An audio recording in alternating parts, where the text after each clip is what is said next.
Welcome back to the class. In this lesson, we'll design the screenshot gallery. That's pretty easy to do, so let's get started.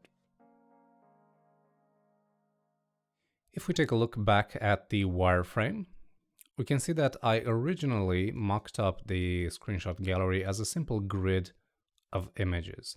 And while this is a perfectly viable solution, I think we can do something a little bit more interesting than that. And we're going to do a carousel of images. And a carousel is basically when you can see one row of images and you have controls left and right to move that row of images. And as you move it left and right, other images are being revealed. So let's jump to the main design portion, and I'll show you what I mean by that. Now for this, I'm going to be using some of the placeholder images that are provided in the starter kit. And let's see, I'm going to grab main open, savings, maybe this one, and the main. So with these, simply click and drag in Figma. Okay, and that loaded a bunch of images. Now, we want our images to be sized according to the grid that we're using. So we're going to bring up the grid and we're going to make it so that each image occupies 4 grid columns. So let's go ahead and resize this like so. And the size we're looking for is 384 pixels. So now I'm going to do the same for the other ones.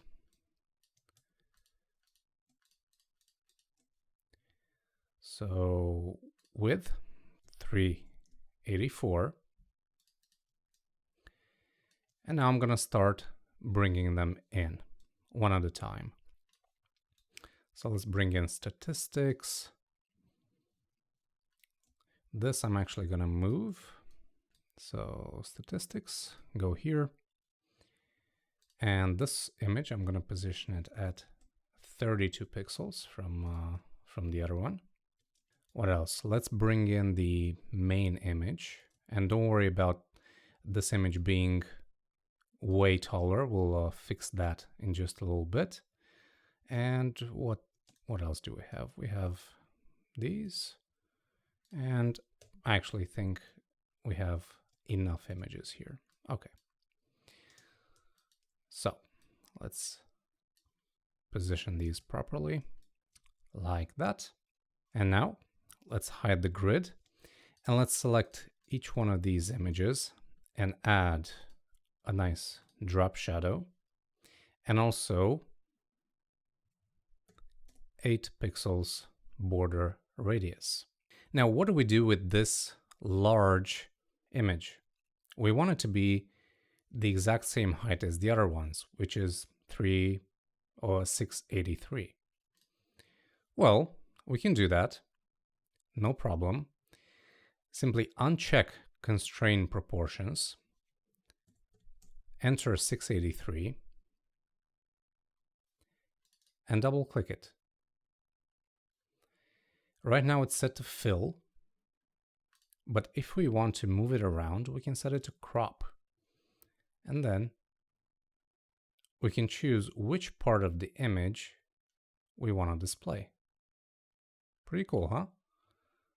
So let's move it down just a touch. Let's make sure that it's right where it should be. I think somewhere like here should be just fine. Let's see. No, just a tad, 1 pixel up should do the trick nicely. Okay. So now Here's what we can do to add a little bit of visual interest. We're gonna stagger these images, meaning every other image will be positioned 64 pixels lower than the previous one, right? So we'll select this, and we'll say 1, 2, 3, 4, 5, 6, that's 60, and then 1, 2, 3, 4, that's 64. Cool. Now, let's select these, Command G to group them up. Let's move them further down.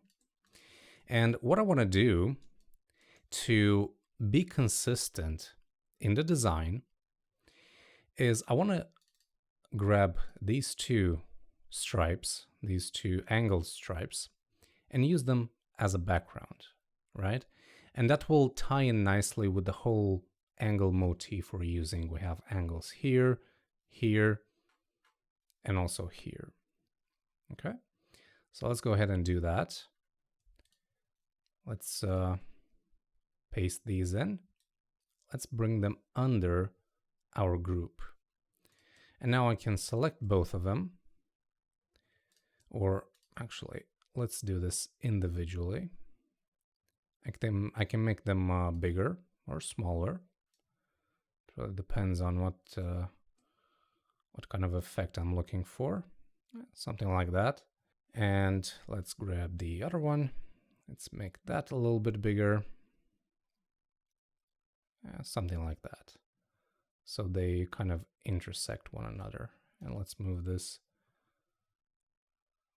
further in like this.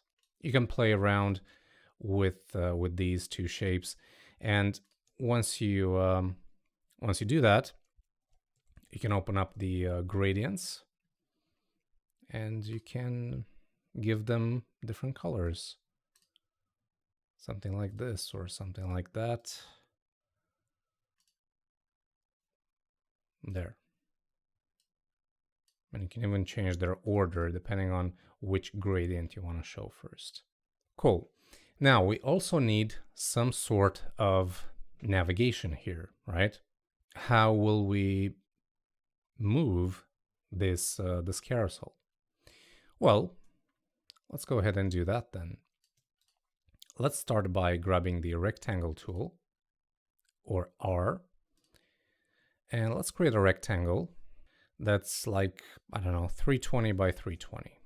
And let's add 64 pixels border radius, and let's do a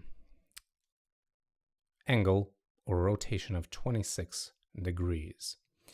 I'm gonna add the nice drop shadow. I'm gonna set its fill to white, and I'm gonna set its opacity to 95%. So this will stay on top of these items, like so, and we can even bring in the grid so that we have some kind of measurement. So what I'm going to do is align it to the grid, and then push it to the right 10, 1, 2, 3, 4, 5, 6, 16 pixels, something like that. And I'm also going to align it in the center with my screenshots. So now I'm going to grab the arrow and I'm going to paste it in here. And let's bring it inside this group. Command G to group it up. And let's change its height to 32, so make it just a little bit bigger. And now you can simply position this arrow to your heart's content. I'm gonna do something like this. 1, 2, so 20, 1, 2, 3, 4, 24. And I think actually we need to make it a little bit bigger. So let's try 48. Yep. 1, 1, 2, 3, 4, 5, 6. Yeah, something like this. You need to play around with it until you get it just right, just the way you like it. But for me right now, this looks pretty good. So what I'm going to do is duplicate this bit, and I'm just going to move it to the other side, like so. Let me first align it in the middle. And again, I'm going to align it with the grid and then push it to the left. 10, 1, 2, 3, 4, 5, 6, 16 pixels. And then I'm just going to position the arrow in a relatively similar position. You can achieve a much higher level of precision when you're coding this with CSS. So don't worry too much about it right now.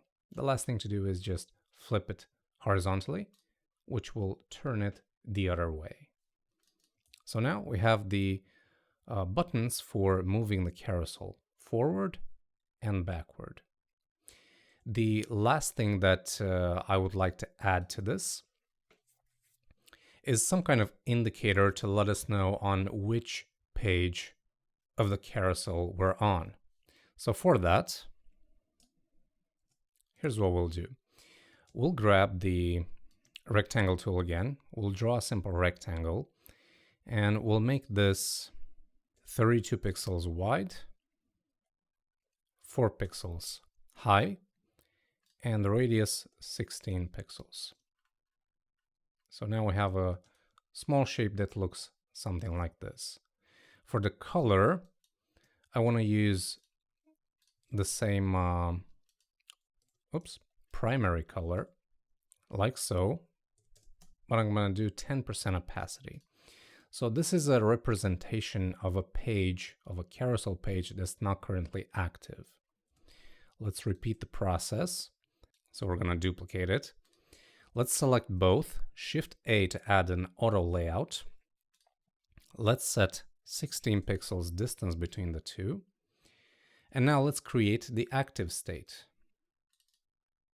So for that, duplicate it once more, but this time let's make it like 80 pixels in width. We're going to use 100% the primary color. And then just add a few more to represent other inactive pages. And I think that should do the trick. So now we're going to select this, align it in the middle of the page, and let's bring it up a little bit. Let's actually align it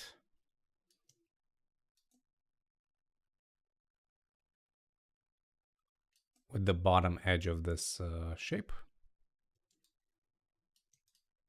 And that's the screenshot gallery. Now let's select everything, Command G to group it up,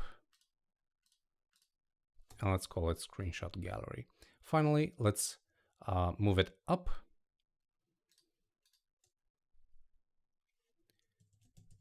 Or actually, let's move it down and leave about 240 pixel distance between the gallery and the section above it. So now if we do a bird's eye view, we can see that we have a pretty good balance of white space.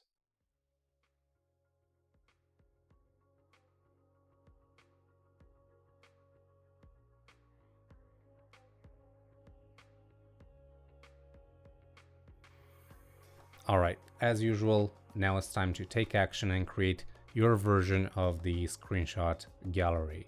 I went for a slider / carousel approach, but you can stay true to the wireframe and just do a simple grid of images. Or you can create some other layout. It's really entirely up to you. I'm looking forward to seeing what you come up with. Now, with that said, it's time to move on. The next item on our list is the testimonial section. And there, I'm actually going to keep things very, very simple.